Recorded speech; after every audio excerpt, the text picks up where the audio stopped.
നമസ്കാരം. മലയാളി വാർത്തയിലേക്ക് സ്വാഗതം. ഗാസ സിറ്റിയിൽ വ്യോമ കരയാക്രമണം കൂടുതൽ ശക്തമാക്കിയിരിക്കുകയാണ് ഇസ്രയേൽ. 83 പേരെയാണ് കഴിഞ്ഞ ദിവസം കൊന്നു തള്ളിയത്.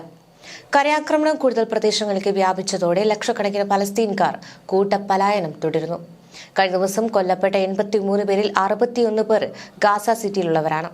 ഗാസ യുദ്ധം 2 വർഷം തികയാനിരിക്കെ ഇസ്രയേൽ ആക്രമണങ്ങളിൽ ഇതുവരെ കൊല്ലപ്പെട്ട പലസ്തീനികളുടെ എണ്ണം 65,000 കടന്നു. ഗാസ സിറ്റിയിൽ നിന്നും പുറത്തു കടക്കുവാൻ സലാഹ് അൽദീൻ തെരുവിലൂടെയും പുതിയൊരു റൂട്ട് ഇസ്രയേൽ തുറന്നു നൽകി. ഇന്നുകൂടി ഇതുവഴി യാത്ര അനുവദിക്കുമെന്നാണ് ഇസ്രയേൽ ഭരണകൂടം അറിയിച്ചിട്ടുള്ളത്. കാൽനടയായും വാഹനങ്ങളിലും നീണ്ട നിരയായി ആയിരക്കണക്കിന് പലസ്തീനികളാണ് നഗരം വിട്ട് പലായനം ചെയ്യുന്നത്. വടക്കൻ ഗാസയിലേക്കുള്ള ഏക ക്രോസിംഗും ഇസ്രയേൽ അടച്ചതോടെ ആയിരങ്ങൾ പട്ടിണിയുടെ പിടിയിൽ അമരുമെന്ന് UN ഏജൻസികൾ അറിയിച്ചു. ഇതിനിടെ ഇസ്രയേലിലുള്ള വ്യാപാര ഇളവുകൾ പുനഃപരിശോധിക്കുമെന്ന് യൂറോപ്യൻ യൂണിയൻ മുന്നറിയിപ്പ് നൽകി. ഗാസയിലെ സിവിലിയൻ കുരുതി ഉടൻ നിർത്തണമെന്നും ചൈന ആവശ്യപ്പെട്ടു. യൂറോപ്യൻ നഗരങ്ങളിലും മറ്റും വ്യാപക പ്രക്ഷോഭ പരിപാടികൾ തുടരുകയാണ്. അതേസമയം ബന്ദികളുടെ മോചനത്തിനും വെടിനിർത്തൽ കരാർ വേണമെന്നാവശ്യപ്പെട്ട ഇസ്രയേലിൽ ആയിരക്കണക്കിന് വിദ്യാർത്ഥികളും തെരുവിലിറങ്ങി.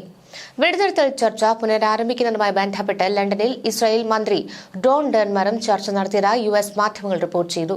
ഇതിനിടെ അമേരിക്കയും ഇസ്രയേലും ആക്രമിച്ചു തകർക്കാൻ ശ്രമിച്ചിട്ടും തളരാതെ തല ഉയർത്തി നിൽക്കുന്ന ഒരു രാജ്യമായി മാറിയിരിക്കുകയാണ് ഇറാൻ. അതുകൊണ്ടാണ് ഖത്തറിന് നേരെ നടന്ന ഇസ്രയേൽ ആക്രമണത്തിനെതിരെ പ്രതികരിക്കുവാൻ ദോഹയിൽ ചേർന്ന അറബ് ഇസ്ലാമിക് രാജ്യങ്ങളിലെ സംയുക്ത ഉച്ചകോടിയിൽ എല്ലാ രാജ്യങ്ങളും ഇറാന്റെ നിലപാട് ഉറ്റുനോക്കിയത്. ഇറാനെ പ്രതിനിധീകരിച്ച ഉച്ചകോടിയിൽ പങ്കെടുത്ത പ്രസിഡന്റ് മസൂദ് പെസഷ്കിയാൻ ഇസ്രയേൽ നടത്തുന്ന ക്രൂരതയോട് നിശബ്ദരായി ഇരിക്കരുതെന്നാണ് അറബ് ലോകത്തോട് ആവശ്യപ്പെട്ടത്. ജൂതരാഷ്ട്രവുമായുള്ള ബന്ധം ഇസ്ലാമിക രാജ്യങ്ങൾ വിച്ഛേദിക്കണമെന്ന് ഏറ്റവും ശക്തമായി ആവശ്യപ്പെട്ടതും ഇറാൻ പ്രസിഡന്റ് തന്നെയായിരുന്നു. ഗാസയിലും ബെയ്റൂട്ടിലും യമനിലും നടത്തിയ ഇസ്രയേൽ ആക്രമണങ്ങൾ എണ്ണിപ്പറഞ്ഞ ഇറാൻ പ്രസിഡന്റ് ഇസ്രയേലിനെതിരായ എന്ത് നടപടിക്കും എപ്പോഴും തന്റെ രാജ്യം ഒപ്പമുണ്ടാകുമെന്ന ഉറപ്പും അറബ് രാജ്യങ്ങൾക്ക് നൽകിയിട്ടുണ്ട്. ഇസ്രയേലിന് കനത്ത പ്രഹാരം ഏൽപ്പിച്ചും അമേരിക്കൻ ഉപരോധത്തെ വെല്ലുവിളിച്ചും മുന്നോട്ടു പോകുന്ന ഇറാൻ ലോകത്തെ ഇസ്ലാമിക വിശ്വാസികളുടെ ആവേശവും അഭിമാനവുമായി മാറുന്ന കാഴ്ചയായിരുന്നു ഈ സമീപകാലത്തായി ലോകം കണ്ടുകൊണ്ടുവന്നത്. ലോകത്ത് ഇസ്രയേൽ പദ്ധതി നടക്കാതെ പോയ രാജ്യവും അതുതന്നെയാണ്. ഇസ്രയേലുമായി ഏറ്റുമുട്ടി ജൂതരാഷ്ട്രത്തിന് കനത്ത പ്രഹരമേൽപ്പിച്ച ഒരേ ഒരു രാജ്യമേ ലോകത്തുള്ളൂ. അതാണ് ഇറാൻ എന്നതും ശ്രദ്ധേയമായി മാറുന്നുവെന്നാണ് ഈ നിരീക്ഷകർ പറയുന്നത്.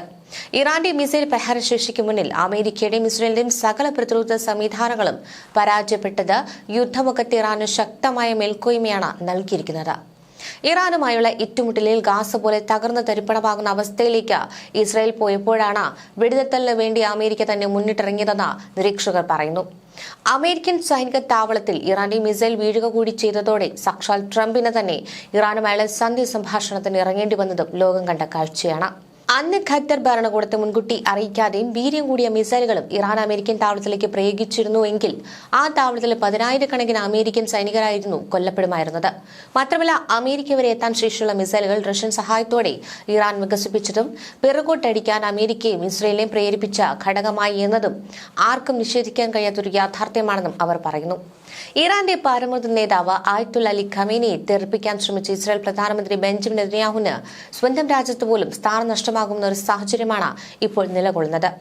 സംഘർഷം എന്ന് അവസാനിക്കുന്നുവോ അന്ന് അഴിമതി കേസിൽ ജയിലിൽ അടക്കപ്പെടുന്ന ഒരു രാഷ്ട്ര നേതാവായി നെതന്യാഹു ഉടൻ മാറും.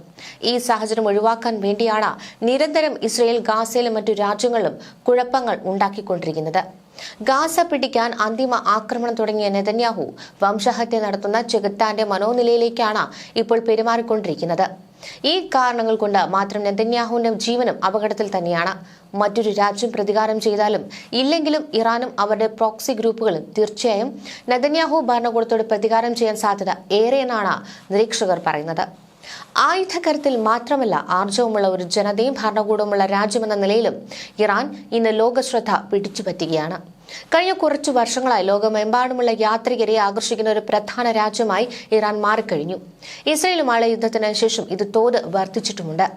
ചരിത്രപരവും സാംസ്കാരികവുമായ ടൂറിസത്തിനും തീർത്ഥാടനത്തിനും പുറമെ ഇപ്പോൾ ആരോഗ്യ ടൂറിസത്തിലും ഇറാൻ തന്റേതായ ഒരിടം കണ്ടെത്തിയിരിക്കുകയാണ്.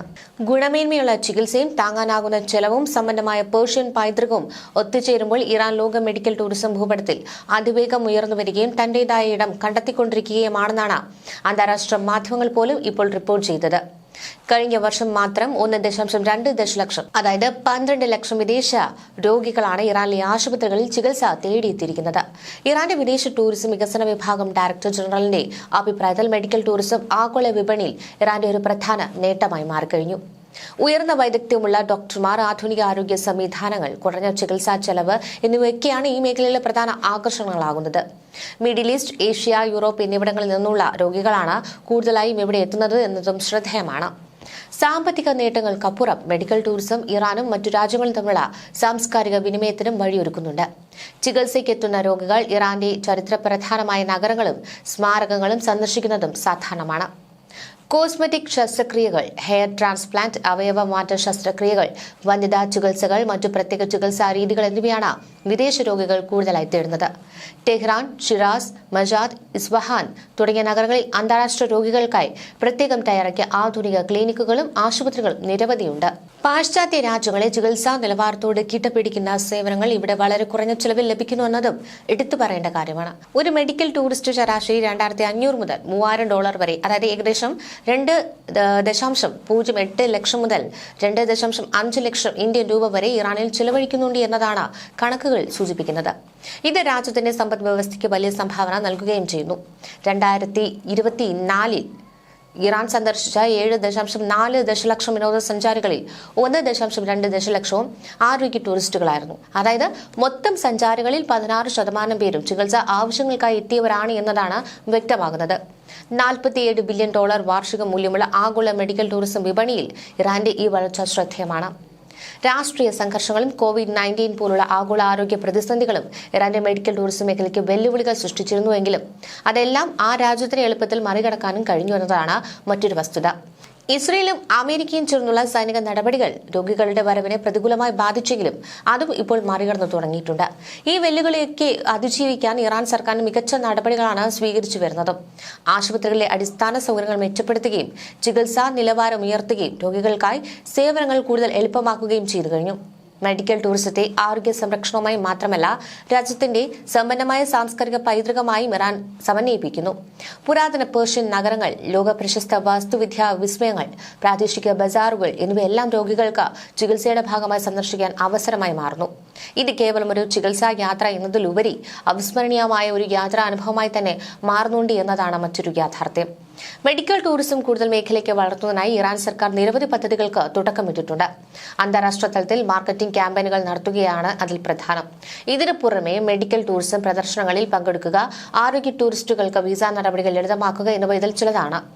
വർഷം തോറും എത്തുന്ന ആരോഗ്യ ടൂറിസ്റ്റുകളുടെ എണ്ണം 2 ദശലക്ഷത്തിലധികമായി ഉയർത്തുവാനാണ് ഇറാൻ ഇപ്പോൾ ലക്ഷ്യമിടുന്നത്. ഇതിനായി ആശുപത്രി ശൃംഖലകൾ വികസിപ്പിക്കുവാനും പ്രത്യേക പാക്കേജുകൾ അവതരിപ്പിക്കുവാനും അന്താരാഷ്ട്ര സഹകരണങ്ങൾ ശക്തിപ്പെടുത്തുവാനും സർക്കാർ ശ്രമിക്കുകയാണ്.